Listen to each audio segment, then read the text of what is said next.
Amigos televidentes, el pasado 19 de noviembre el presidente Lenín Moreno anunció ajustes a la prueba Ser Bachiller. Para abordar esta temática y todas sus aristas, nos acompaña esta mañana el doctor Aldo Mayno, subsecretario general de Educación Superior Cenecit, a quien le damos la más cordial bienvenida. Doctor, qué bueno que nos acompañe. Quisiera empezar desde el principio y preguntarle qué es lo que motiva al gobierno nacional a tener que implementar ajustes a la prueba Ser Bachiller. Bien, buenos días, gracias por la invitación. A ver, lo primero que motiva después de oír a muchísima gente a lo largo y ancho del Ecuador fue buscar un principio de equidad en la aspiración de todos los estudiantes jóvenes que quieren aspirar a un cupo en la educación superior. Bien, ahora, ¿cuáles son esos ajustes específicamente y qué es lo que conlleva? A ver, esto básicamente funciona así, habría que precisar algo. El examen Ser Bachiller sirve para dos funciones básicas. La primera es graduarse para el colegio, es decir, para su título de bachiller, y la segunda es para aspirar a un cupo en la educación superior. Lo que se está modificando es esta equidad, o estamos aplicando un principio, o mejorando un principio de equidad para la educación superior, para poder aspirar a un cupo en la educación superior. Ahora, doctor, ha sido muy cuestionado el contenido de la prueba, y es verdad lo que usted señalaba. Y qué bueno que el gobierno nacional preste oído a ese clamor generalizado de padres y madres de familia que, muy angustiados, al igual que sus hijos, dicen: ya ha dado la prueba 2 veces, lo he hecho preparar, pero no la puede dar. Tan difícil es la prueba. Yo estoy un poco, preocupada y digo, ¿cuál es el contenido de la misma que generalmente los chicos no logran aprobarla? No hay prueba imposible. Yo creo que es cuestión de prepararse y ser responsable, sino que también en muchas ocasiones a veces buscamos el camino más fácil. Pero ahora, ¿cuál es la base de la prueba? Importante, quiero resaltarle algo que es bien importante. ¿Cómo no? El peso del examen se está bajando del 85% al 60%. Es decir, para poder usted aplicar a un cupo en la educación superior, antes el 85% de esa nota que usted tenía es lo que realmente le servía en gran mayoría, el 85%, para poder aplicar.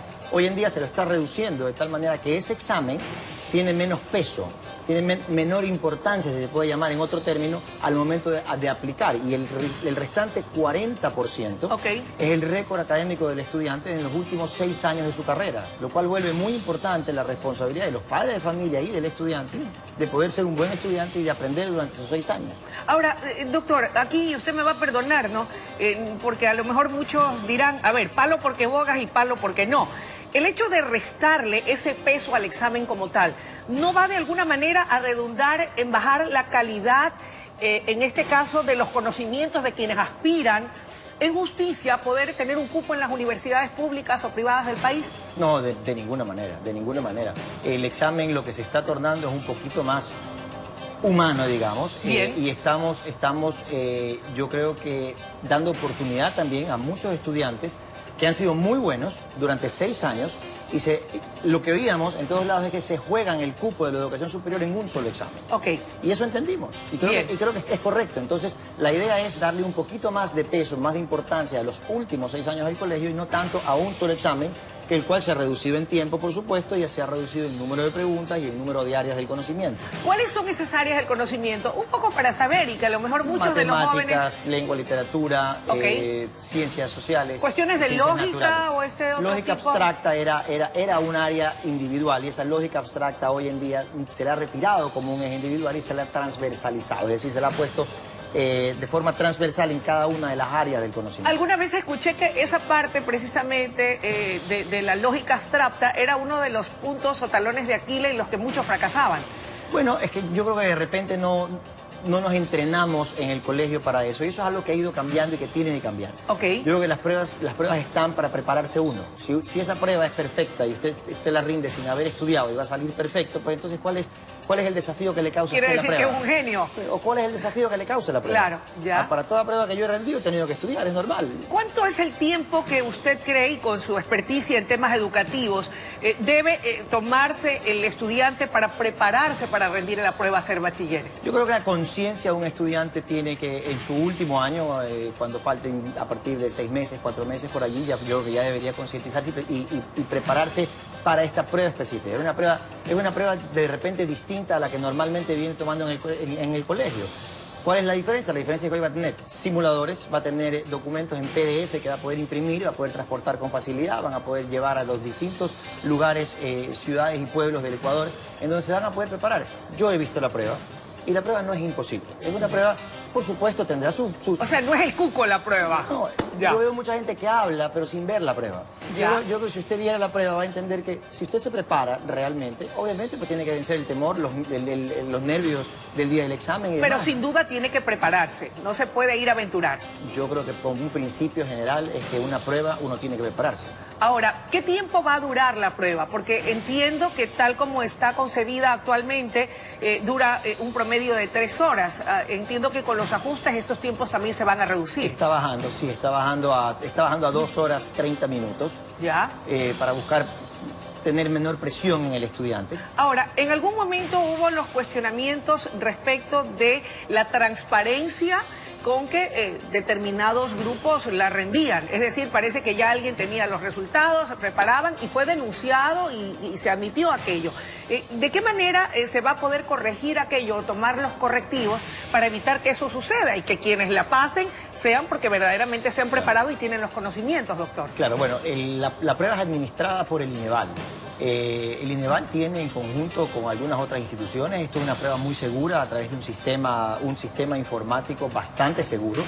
Y yo creo que de darse alguna situación, obviamente esperamos que la ciudadanía nos deje saber, pero es una prueba muy segura que yo creo que no debería causar ningún tipo de... Ahora, doctor Maíno, una inquietud adicional. ¿No cree usted que más allá de hacer esos ajustes que son pertinentes y que han sido demandados por el colectivo ciudadano, los ajustes a la prueba Ser Bachiller, más bien los esfuerzos o paralelamente debieran ir apuntados a mejorar y a fortalecer la calidad educativa, sobre todo del bachillerato?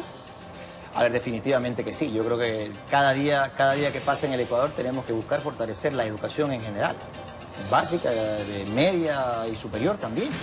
Y creo que eso es un compromiso de este gobierno y creo que de cualquier otro, fortalecer la educación. Entonces, todos los días pensar que no hay algo que mejorar es un...